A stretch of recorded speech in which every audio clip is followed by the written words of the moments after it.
무더위가 계속되는 한여름에 주님께서 우리 성도님들에게 건강과 은혜와 평강을 함께 내려주시기를 간절히 빕니다. 또한 폭염과 열대야로 예기치 못하게 또 무차별적인 폭우로서 많은 피해를 입은 우리 수재민들에게도 주님의 위로와 그리고 온 국민의 따뜻한 손길과 도움으로 빨리 회복되시기를 빕니다. 이제 산업화된 우리 사회에서 사람들이 많이 쓰는 말 중에 하나가 얼마예요? 아마 이 말일 것입니다. 화폐를 사용하는 사람들에게 가격은 언제나 우선적인 관심사입니다. 마음에 드는 물건, 눈길을 끄는 그런 물건을 발견한 사람은 이거 얼마예요? 얼마 줬어? 이렇게 순식간에 값을 물어보기 쉽습니다. 또 사고 싶은 물건이 있으면 이왕이면 같은 물건 좀 싸게 사려고 이 매장 저 매장으로 돌아다니면서 값도 비교해보고 물건을 고릅니다. 그중에 또 의식주 중에 주택의 경우에는 정말 가격이 고가이기 때문에 초미의 관심사입니다. 수도권이냐 지방이냐, 아파트냐 전원주택이냐, 전세냐 월세냐, 이 집 마련이 정말 보통 머리 아픈 문제가 아닙니다. 강남의 어떤 집은 100억대가 넘는데요. 예. 또 보증금 1,000만 원에 월세 20만 원짜리 방도 우리 여기 복지관 그 주변에 또 많이 있습니다. 해마다 오르는 전세금 마련이 어려워서 2년에 한 번씩 이사하는 사람들도 부지기수입니다. 이러한 잡다하지만 그러나 세상살이에서는 결코 무시할 수 없는 현실, 그 앞에서 우리는 좌절하다가 차라리 하나님 나라 빨리 가고 싶다. 그곳은 전세도 월세도 없잖아. 얼마나 좋을까? 이런 생각을 해보기도 합니다. 아파트 평수나 가격으로 아이들의 서열이 매겨지고 그 서열에 따라서 인생의 성공 여부가 달려있는 이 세상 나라의 가슴 아픈 차별을 보면서 저절로 우리는 하나님 나라를 바라보게 됩니다. 세상 법칙에 비한다면 하나님 나라도 가격을 매길 수 있을까요? 하나님 나라는 얼마짜리일까? 하나님 나라에 들어갈 때는 입장료를 낼까? 낸다면 얼마를 낼까? 이런 생각을 해봄직도 합니다.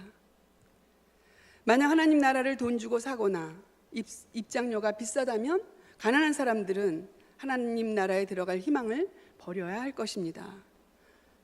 그렇다고 그냥 공짜도 또 문제가 있죠.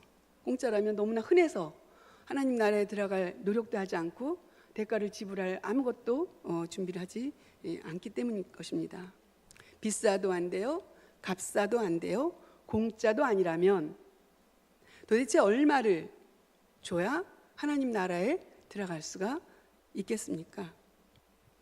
오늘 본문 좀 지나서 44절 말씀을 보면은 그 예수님께서 비유를 통해서 하나님 나라의 값을 매겨주셨습니다. 여러분 한번 상상해 보세요. 얼마일까? 예. 하나님 나라는 밭을 갈다가 보화를 발견한 사람이 집으로 뛰어가서 전 재산을 팔아서 다시 와서 그 보화를 산다고 했습니다. 자기의 전 재산을 지불하고 그리고 밭에 감추어진 보화를 찾는 게 하나님의 나라라고 그렇게 말씀하십니다. 좋은 진주를 찾은 상인도 마찬가지죠. 자기의 전 재산을 팔아서 그 값으로 그 진주를 사는 그것이 바로 하나님 나라다, 이렇게 말씀하십니다. 다시 말해서 하나님 나라를 얻기 위해서 지불해야 되는 값은 내가 가진 것 전부다. 예수님은 그렇게 말씀하셨습니다. 그러나 사실 이 말에 수긍하는 사람도 있고 또 반면 불만인 사람들도 있을 거예요. 전부? 아니 부자의 전부는 얼마나 많을 텐데 뭐 수백억, 수천억 줘도 될 수도 있죠. 가난한 사람들의 전 재산은 아까도 말씀드렸지만 1,000만 원의 월세, 15만 원, 20만 원, 그런 분들이 우리 복지관 사례 관리를 하다 보면은 정말 많이 그런 분들이 계세요. 그런 분들의 전부는 1,000만 원이면 될 거예요. 그죠? 수백억 원, 수천억 원도 전부고 돈 1,000만 원도 전부면 이 부자들은 이건 불합리해요. 난 억울해, 불공평해. 우리는 뭐 수천억을 내놔야 되고 저 사람은 1,000만 원만 내놓으면 하늘나라를 갈 수 있다니 이거는 불공평한 일이 아닐까? 이렇게 생각할 수도 있겠습니다. 그래서 어떻게 보면 천국이 가난한 사람들의 가기 쉽고 부자들은 낙타가 바늘구멍을 통하는 것처럼 어렵다는 말을 하시지 않았을까? 그런 생각을 해봤습니다. 자, 우리가 사는 자본주의 사회, 이 세상의 경제 방식으로는 결단코 참된 하나님 나라를 들어가는 게 쉽지 않습니다. 하나님 나라는 흥정의 대상이 아닙니다. 많이 부르고 깎아주는 그런 거래가 아닙니다. 세상에서는 돈을 주고 집을 사고 돈을 많이 주면 더 좋은 집을 사지요. 그러나 하나님 나라의 값은 그 값에 많고 적음이 아닙니다. 적당히 지불하고 내 가진 중에서 일부를 저 사람 1,000만 원보다 내가 100억이 더 크니까 적당히 지불하고 하늘나라를 내가 소유해야지 라는 그런 계산은 믿음이 아니라고 말씀하십니다. 이것만 보아도 이 세상의 집을 사는 것과 하나님 나라의 집을 사는 것과는 완전히 이 세상의 질서를 뒤집어 엎는 그것이 바로 예수님이 오늘 말씀하신 그런 말씀이 되겠습니다. 정말 우리가 많이 흔히 아는 마태복음 5장 3절에서 12절까지 말씀도 있죠. 하나님 나라는 모든 사람들이 예측하는 그 예측 가능성을 전부 뒤집어 엎습니다. 12시간 일한 사람이나 1시간 일한 사람이나 똑같이 얼마를 받았어요? 한 데나리온을 받았습니다. 세상에 어떻게 이렇게 불공평할 수가 있어? 12시간 일했으면 12데나리온을 주고 1시간 일했으면 한 데나리온을 주는 게 마땅한데 어떻게 예수님 그런 비유를 하실 수가 있겠어? 이러면서 우리는 저항할 수도 있습니다. 이것이 바로 본질적으로 세상의 나라와 하나님의 나라가 다른 점입니다. 자, 그렇다면 전부를 팔아야만 들어갈 수 있는 하나님 나라, 구체적으로 세상과 어떻게 다른가 한번 본문을 통해서 살펴보기로 하겠습니다. 본문은 예수님께서 곡식과 가라지의 비유를 통해서 하나님 나라에 대해서 제자들에게 자세히 가르쳐 주십니다. 하나님 나라는 자기 밭에다 좋은 씨를 뿌리는 사람과 같다. 자기 밭에 나쁜 씨를 뿌릴 사람은 없겠죠. 그런데 잠자는 동안에 원수가 와서 그 밀 가운데 가라지를 뿌렸습니다. 그래서 걔네들이 이제 싹이 나고 줄기가 올라오고 열매를 맺으려고 하는데 드디어 신분이 나타났어요. 밀과 가라지. 이게 완전히 이제 드러나기 시작합니다. 그때 이제 놀란 이 종들이 주인에게 뛰어왔어요. 주인님. 아니, 주인님께서는 좋은 씨를 밭에다 뿌리시지 않았습니까? 그런데 어떻게 가라지가 생겼죠? 근데 이 주인은 그 호들갑 떠는 그 종들과 부안해동하지 않고 원수가 그렇게 했구나 이렇게 대답합니다. 그러니까 종들이 또 한 발짝 더 나가죠. 그러면 우리가 가서 그것을 다 뽑아버릴까요? 가라지가 있으면 안 되잖아요. 주인이 또 이렇게 대답합니다. 아니야, 가라지를 뽑으려다가 가라지와 같이 알곡까지 뽑히면 어떡하겠니? 그냥 두어. 거둘 때가 되면 가라지하고 알곡은 자연히 분리가 돼. 그러면 그때 가라지는 묶어서 땔감으로 쓰면 되고, 그리고 알곡은 모아서 내가 내 곳간에다가 채울 거야. 이렇게 주인이 얘기를 합니다. 여러분, 여기서 이제 주인과 종들의 모습이 좀 다르죠. 종들은 정말 큰일 났다. 이건 안 되는데 그러면서 막 주인에게 와서 이제 그 해결책을 얘기를 합니다. 근데 이 주인은 아랑곳하지 않고 가만둬 차분하게 그렇게 종들이 하고자 하는 일들을 이렇게 말립니다. 자, 이 주인은 웬만하면 화가 날 것 같아요. 좋은 씨만 뿌려서 알곡만 거두려고 했는데 가라지가 뿌려져 있을 때 이 주인은 얼마나 실망하겠습니까? 그런데도 화도 내지 않고 어떤 조치도 취하지 않고 그냥 추수할 때 자연스럽게 이게 분리돼서 알곡은 알곡대로 가라지는 가라지대로 나뉘어질 거야. 이렇게 얘기를 합니다. 자, 이 말씀을, 예수님의 비유의 말씀을 보면서 우리가 생각할 수 있는 그런 부분이 있습니다.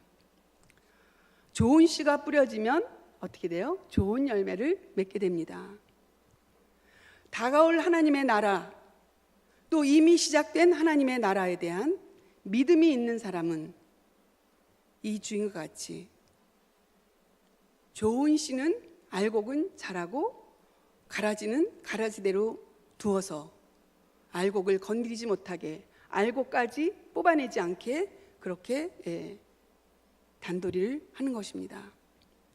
그렇기 때문에 우리도 우리의 믿음의 생활을 할 때 흔히 나는 알곡이라고 생각하고 저 사람은 가라지라고 생각할 때가 있을 수 있겠어요. 그럴 때 아유 하나님, 저 사람 벌 좀 주지, 저 사람 뽑아내버리지, 혹시 그런 생각을 할까 봐 예수님이 오늘 이 말씀을 주시는 것입니다. 그냥 두어라. 네가 볼 때는 가라지일지 모르지만 내가 볼 때는 알곡으로 바뀔 수 있는 내 자녀야, 내 새끼야. 예수님 그렇게 우리에게 오늘 가르쳐 주십니다. 그렇기 때문에 우리는 낭망하지 말아야 될 것입니다. 농사를 지을 때 김매기가 필수예요. 그냥 풀이 얼마나 빨리빨리 자라는지, 그리고 그냥 풀씨들은 막 날아다녀가지고 조금만 두면은 그냥 풀밭이 돼버리는데 그 김을 매지 않으면 안 되죠. 예수님은 농사를 모르시는 분일까요? 농사를 모르는 분이라 내버려 두라고 그러셨을까요?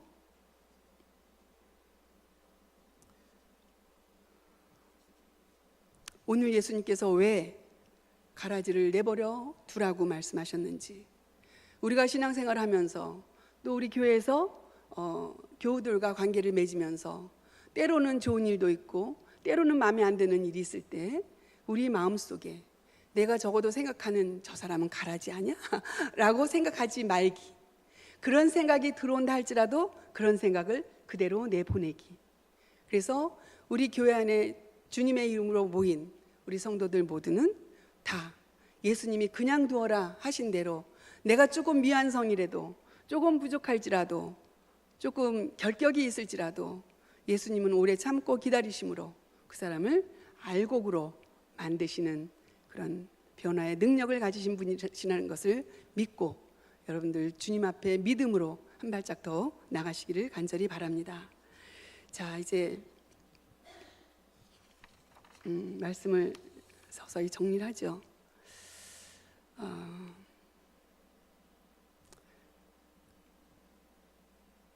지금 말씀드린 중에 정리하면 한 가지, 세상 사람들이 생각할 때는 소출을 많이 얻어야 농사를 잘 짓는 거죠. 그래서 얼마나 수확했느냐, 그래서 돈을 얼마나 벌었느냐, 그게 이제 그 사람의 농사에 대한 결과입니다. 그런데 가라지를 그냥 두라고 하신 주님의 말씀, 그러면 알곡까지도 지장을 받아서 추수량, 수확량이 그렇게 많지는 않을 것입니다. 왜? 하나님 나라의 농사는 소출량에 있는 것이 아니라 생명을 사랑하며 생명을 구원하는 데 있기 때문입니다. 소출 증대에는 비록 도움이 되지 않을지 몰라도 그 밭에 가라지가 있어서 좀 보기 싫을지 몰라도 한 생명, 한 영혼, 그가 낙오될까 봐, 알고까지도 가라지 때문에 낙오될까 봐 예수님은 그렇게 한 생명 한 생명을 귀하게 여기셨던 것입니다. 그래서 예수님께서는 바리새인들이 그렇게 공격하고 조롱하고 비난했지만 세리와 죄인들과 함께 어울리시고 또 끝까지 그들 편에 서시고 그들을 구원하시지 않으셨겠습니까? 예수님이 손길이 닿았던 가라지 인생들이 변화되었다는 것 역시 우리가 미리 가라지를 가라지라고 여겨지는 그런 사람들을 제거해서는 안 되는 이유가 되는 것입니다. 이제 우리가 사는 이 사회에서 또 우리 교회 안에서도 알곡과 가라지라고 생각되는 그런 사람들이 공존하고 있습니다. 어떨 때 보면은 알곡인 양 위장하고 스며들어서 알곡들을 망가뜨리는 그런 가라지도 있을 수 있습니다. 쉽게 말하면 우리가 늘 많이 말하는 신천지를 얘기하는데, 이만희 씨가 광주에 있는 어느 병원에 이제 입원했대요. 수술하고. 그 사람 영원히 죽지 않는다고 해놨는데 이제 병이 들어가지고 이제 아프니까 혹시 그 신천지 교인들이 이제 실망할까봐 이름도 안 가리면서 그렇게 입원해서 수술을 받았다고 합니다. 여러분들, 우리 세상에서는 정말 일희일비하고 기다려주지 못하고, 그리고 그 자리에서 뭔가 처분을 내려야만 속이 시원하고 그게 정의가 세워지는 것 같은 그런 생각을 할 수가 있겠지만, 오늘 예수님 말씀에 보면 종말의 심판의 때에 그때 두 가지가 확실히 구별되고 하나님의 심판이 임한다는 것을 말씀을 해 주십니다. 이제 우리는 가라지라는 존재로 혹시 나는 가라지가 아닐까? 라고 위축될 것도 없고, 저 사람은 가라지가 아니야? 라고 괜히 비난하거나 속으로 조롱하거나 그러지 말고, 오늘 예수님 말씀대로 예수님의 밭에, 우리 교회에 심어져 있는 우리 모두는, 우리 성도들은 서로 격려하고 기도하고 또 협력하고 이해하고 사랑하면서 하나님의 나라를 더 아름답게 이루어갈 그런 책임도 있고 또 권리도 있다고 봅니다. 이제 악인의 횡포, 또 악인들이 득세하는 이 세상이 혼탁해서 우리가 너무 실망할 때도 많고, 그들을 어떻게 좀 빨리 내쳐버렸으면 하는 그런 그 마음의 다급함이 올 때도 있지만은, 그래서 오히려 내가 시험이 되고 또 내 마음이 약해지고, 그리고 아이의 신앙을 포기할까? 내가 믿어서 뭐해? 라는 그런 생각이 들지도 모르겠지만은, 이제 그런 연약한 마음에 오늘 예수님 주신 이 말씀을 가지고 끝없이 사랑하고 또 끝없이 전도하기를 멈추지 않는 우리 성도들이 되시기를 간절히 바랍니다. 그래서 악인에 대한 구원이 바로 하나님 나라와 이 세상의 나라가 본질적으로 다른 것임을 알고, 세상의 법에 따라서 또 세상의 규칙에 따라서 하나님의 나라를 오해하거나 또 하나님의 나라를 그르치는 일이 없도록 우리 성도님들 더욱 마음을 다잡고 예수님 말씀대로 끝까지 헌신하고 전도하시는 귀한 성도님들 되시기를 간절히 바랍니다. 생명을 구원하시고 한 생명이 온 천하보다 귀하다고 말씀하신 예수님, 이 세상의 법에 따라서 우리가 돈으로 환산되는 것들이 하나님 나라에서는 돈이 아닌 믿음으로 보여지는 것을 이제 다시 한번 확신합니다. 예수님 말씀대로 가라지를 뽑다가 알곡까지 뽑힐까 걱정하시는 것대로 우리의 삶도, 우리의 신앙도 내 나름대로 판단하고 경솔하게 행동하지 않게 도와주시옵소서. 주님 앞에 감사하며 주님의 마음을 닮아 주님께서 어떻게 하실 것인지를 여쭤보면서 주님께서 하실 것이라고 믿는 그 믿음대로 저희들 행동하게 도와주시옵소서. 예수님 이름으로 감사하며 기도합니다. 아멘.